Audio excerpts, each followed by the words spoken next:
hukom sa ginibong drug bypass operation.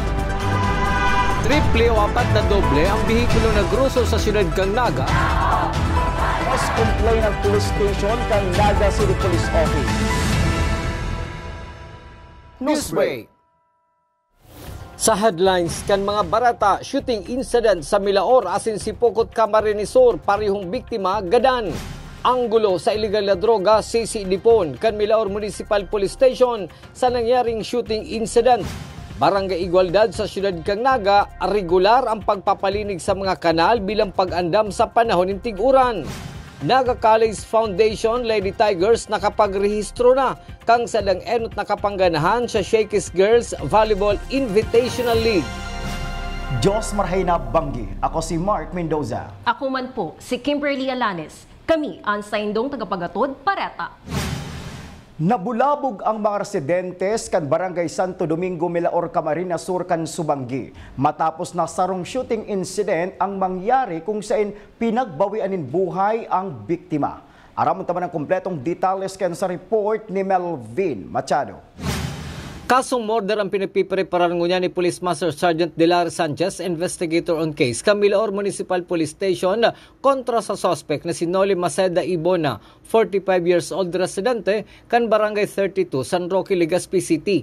Matapos kayaning mabadil, gadan ang biktimang si Dexter Ocampo Mendez, 47 years old residente kang Zone 3, Santo Domingo, Milaor, Camarines Sur, Subanggi. Duwang tama sa lawas ang inabot kang biktima halit sa caliber 9mm pistol. Sa ngayon po, ang focus po natin is to file murder case against the suspect. Ang pagkakabadil sa biktimang tulos man nakaabot sa kaaraman kang sa live-in partner na si Kaysilin Conmigo. Niyaon sa sadang residensya sa Barangay Santo Domingo, Kaibahan ang sendang duwang aki. Kinumpirmar ka ini na magkabisto ang suspect asin ang biktima. Alagad di ay niya subot aram ang pinagpuunan kang iriwal kan duwa na napuli sa pambabadil. Hindi ko nga ni po aram kung anong iriwalan ninda sa puntong araw po kaiyan.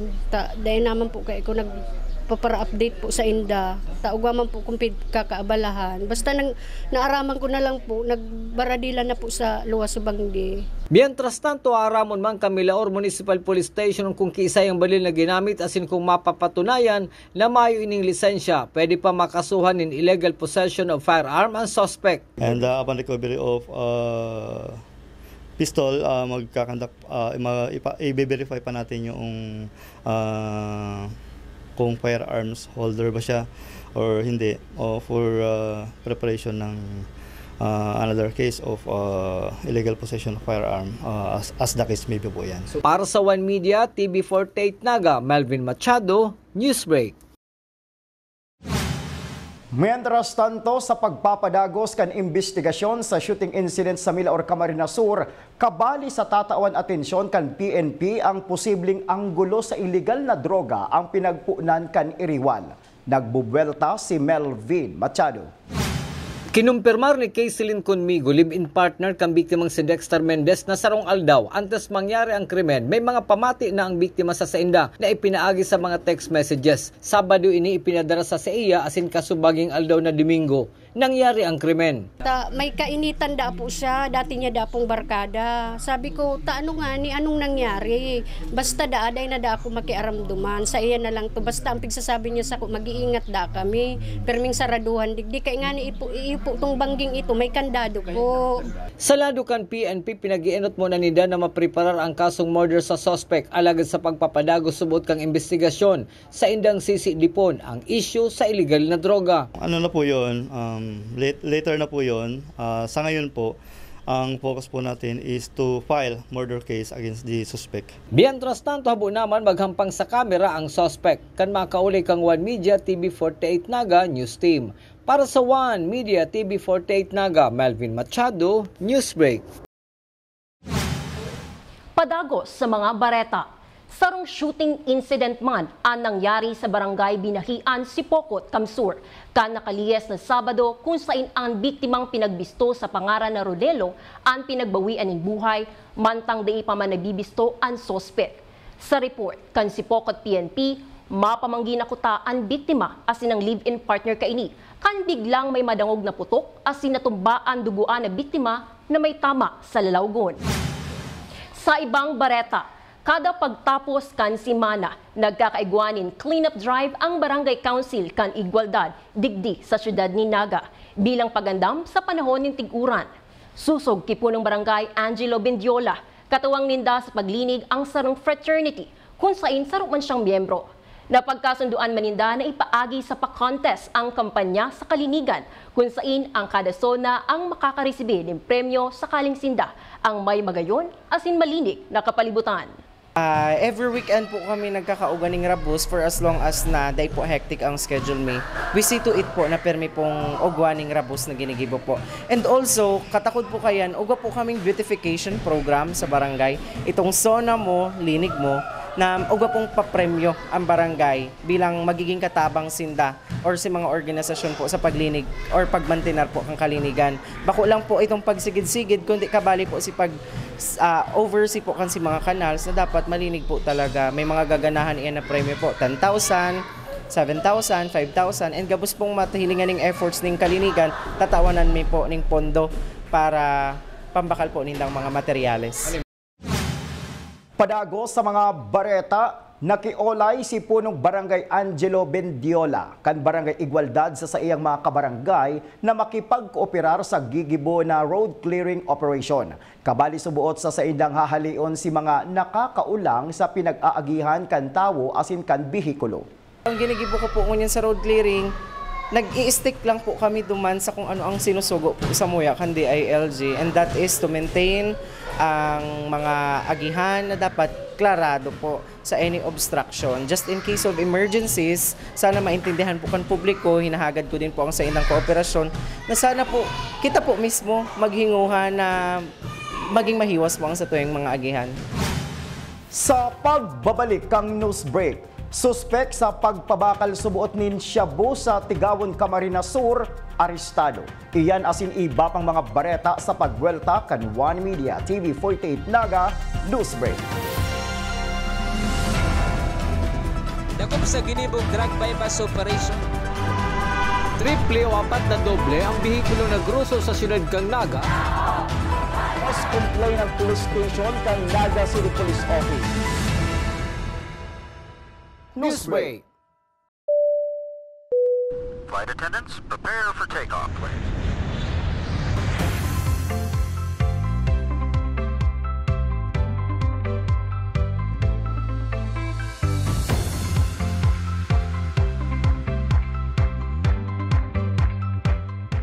Slip life vest over your head. Take the tape around your waist.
Converge is a world-class ICT company with the most resilient and superior fiber optic service in the Philippines, that continues to delight millions of its users in the consumer space while serving a growing number of business clients in the SME, enterprise, and wholesale segment. Converge Business.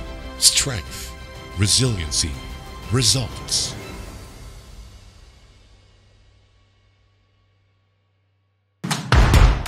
Hello, NCF!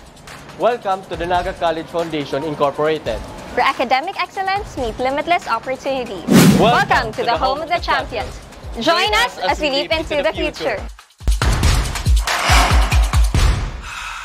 NCF is committed to providing state-of-the-art facilities to nurture the next generation of professionals. Our first-class facilities are designed to empower our students and equip them with the skills and knowledge needed to excel in their chosen field. Here at NCF Wings, you are a step closer to your dream of becoming a flight attendant. This is the first cabin crew training in Bicol. But at the heart of it all is the newly constructed College of Criminal Justice Education building. The Naga College Foundation Incorporated is one of the 10 schools in the Philippines recognized by the Commission on Higher Education as the Center of Development in Criminology. Our classrooms are designed to facilitate interactive learning. Strategically designed to support collaborative discussion and critical thinking. This building is home to Bicol's first world-class indoor firing range, which provides our students first-hand training in ensuring that they are proficient in firearm safety and marksmanship. From crime scene simulation laboratories to forensic science facilities, NCF CCJE has a wide range of specialized resources to prepare its students for various career opportunities in criminal justice. Unlock your potential today. Join us as we leap into the future. Join the Naga College Foundation College of Criminal Justice Education.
Dakop sa ginibog drug bypass operation. Triple o apat na doble ang bihikulo na gruso sa siyudad kang Naga. Mas complain ng police station kang Naga City Police Office. Newsbreak. Sa pagpapadagos kan mga bareta, pinanginutan ni Police Brigadier General Andre Perez Dizon ang coordinating conference kasumpay kan nakatalaan na pagbisita sa masunod na mga simana ni Presidente Ferdinand Marcos Jr. Presente man ang pamayo kan Camsur Police Provincial Office na si Police Colonel Julius Cesar Domingo na magiging sibot sa nasabing aktibidad.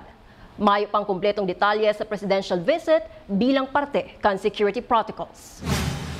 Sa satuyang police report, sarong plastic sachet ning subot shabu ang nabakal kan mga operatiba sa suspek na si alias Buboy, residente kang Zone 3, Barangay Abo, Tigawon, Camarines Sur, durante kan gibuhon ang anti-illegal drug buy-bust operation kan suugmang hapon.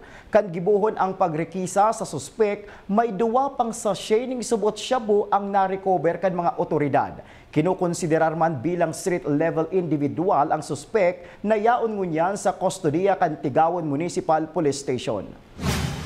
Sa iba pang bareta, pinanginutan kan mga lokal na opisyal kan syudad ni Naga asin kan mga partidaryo si dipuntong Congressman Juan Q. Miranda ang wreath-laying ceremony sa iyang lubungan kan nakaliyes na Sabado, kasabay kan sa iyang ika-39th death anniversary. Si Congressman Juan Q. Miranda ang author kan Republic Act 305 na nagsusugo na maging independent component city sa Kamsur ang syudad ni Naga. Ang aktibidad kan nakaliyes na Sabado ang parte kan mga programa kan lokal na gobyerno kan Naga na maselebrar kan 76th Charter Anniversary. Padagos pa sa mga bareta, 10th graduation ceremony kan ika-12 batch kan Certified Nursing Assistant kan Naga College Foundation naging matrayumpo. Aramon taman kompletong detalles ken sa report ni campus correspondent Mary France Lanuzo. With flying colors, ang mga nagraduar na Certified Nursing Assistant sa indang graduation ceremony na pinagibo sa ST Auditorium kan Naga College Foundation. Iniman ang ika-12 batch kan CNA na may 40 graduates. Presente man ang Executive Vice President Dr. Aida Osea na nagtaon ng congratulatory message sa mga nagraduar. We are assured that the program has prepared you for this, and I'm also quite sure, being the high school teacher of Ms. Tria, that she would be able to explore with you these challenges, and therefore you would go out to the field prepared, confident that you are the kind of CNA that NCF has trained and formed.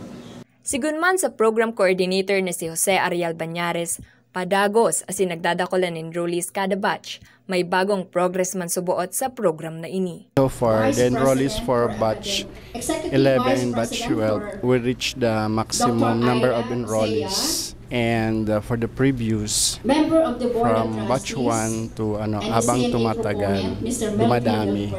Since CNA is the pioneer of offering kang NCF all throughout the Philippines, we are on the process of accrediting the CNA sa TESDA, which is NTR, Non-Training Regulations. We're on the process of acquiring the accreditation. Nagtao man in insights sa sinexperyansya sa iyang 20 years of service and speaker as in registered nurse na si Maria Claudette Tria. Naghatod man siya nin mensahe sa mga mauot maging CNA o rugman sa mga bagong nagraduar. For those who are aspiring to become a CNA, first I would like you to be more compassionate sa gibo or everything that you do, especially to all your clients, especially to all the patients. Be compassionate. Saro si Alwen Peseco sa mga nagraduar. Maugma asin dakol subuot siyang bitbit na memorya asin kaaraman na makakatabang na maray bako lang sa sadiri niya, kundi pati na sa pamilya asin sa mga magiging pasyente niya. One of my best experience that I will share to you is actually when we conducted our on-the-job training at Naga City Hospital as well to the RHU or to the Rural Health Unit. Because po dito, yung mga lahat pong natutunan namin dito sa loob ng school is talagang na-apply po namin sa labas ng community. At dahil po doon, nagkaroon kami ng experience to share our empathy towards the patient and also to show what we learn here. Nagkaigwanan nin urulay na ang Certified Nursing Assistant Program ka Naga College Foundation dadarahon sa Camarines Norte. Sa paagi kan sarong Memorandum of Agreement na pirmado na ni Governor Ricardo Dong Padilla, asin personal na naresibe ni the NCF President Mari Villanueva, asin NCF Board of Trustees member Mr. Melvin Del Puerto, kanakaaging May 27, 2024. Patunay ini kandakulan lakdang kan CNA program kan NCF para sa mga mautahakon anlado kan healthcare services. Para sa One Media TV 48 Naga, Franz Lanuzo, Newsbreak. Mientras tanto, sa nagpapadagos na Shakey's Girls Volleyball Invitational League, Lady Tigers nakapagrehistro na kan sa indang enot na kapangganahan. Ang detalye sa report ni Christine Reyes. Daing mapadaog asin mabalik ning mas makusog. Yan ang naging motibasyon kang Naga College Foundation Lady Tigers kang makuaninda ang sedang enot na kapangganahan kontra sa Emilio Aguinaldo College. Pagkatapos kang duwang sunod na daog, mahihiling sa kawat ng NCF Lady Tigers ang determinasyon asin kumpiyansa kang kada players asin pinahilingan ning magayon na depensa asin opensa sa pagpuon pa sa nakong first set. Sigun kay Vanessa Sari, pinag-igotan ninda ang kawat asin itinao ang gabos para maging magayon ang sa indang performance. Yung adjustment po namin talaga is yung bawasan lang yung error every game and every set. And communication po and enjoyment sa court. Kita niyo po kanina, sobrang saya namin and hinahanap namin yung chemistry na bubuo sa team namin. Yun lang po yung kailangan namin. And yun yung in-adjust namin every individual po sa amin. Ipinadagos ang magayon na kawat hanggang sa set 2 kung sa indiin naman pinahaloy kang Lady Tigers ang kawat asin saro sa mga aspeto na nakapagpagana sa inda iyong pag-enjoy sa nakang kawat. Kailangan manalo kasi baka mag-triple tie, baka may chance tayo mag number 2. Wala na yun, walang problema doon. Doon na lang tayo lalaro sa quarterfinals, either Enyo o Adamson. Na-enjoy lang sila lagi, hindi tensyonado. Sana, ganito maging tuloy-tuloy. Ang huring kawat kang NCF Lady Tigers Elimination Round, iyo ang Arellano University. Para kay Coach Parley, maging consistent asin magayon na gameplay ang sa indang kaipuhan. Padagos na madadala ng Shikis Girls Volleyball Invitational League sa indang official Facebook page, asin hagad pa kang Lady Tigers ang suporta kan Lambang Enciano. Haliigdi sa City of Manila para sa One Media TV 48 Naga, Cristina Alcanza Reyes, Newsbreak. Asin yan ang mga bidang baretang nakalap kan mas pinakusog na puwersa kan One Media TV 48 Naga News and Bicol Affairs. Day malingaw na i-follow ang samuyang official Facebook fan page One Media TV 48 Naga. Ako po si Mark Mendoza. Padagos kaming mahatod nin mga baretang garantisado, nangingenot asin napapanahon. I-hit ang subscribe button sa samuyang official YouTube channel, One Media TV 48 Naga. Tanganing updated kita sa mga bareta asin istoryang bida ang Bicolano. Sa ngaran ni Miss Antoinette Eduardo, ako po si Kimberly Alanes asin ini ang One Media TV 48 Naga Newsbreak. Dakop sa ginibog drug bypass operation. Triple o 4 na doble ang bihikulo na gruso sa siyudad kang Naga. Mas complain ng police station kang Naga City Police Office. Newsbreak.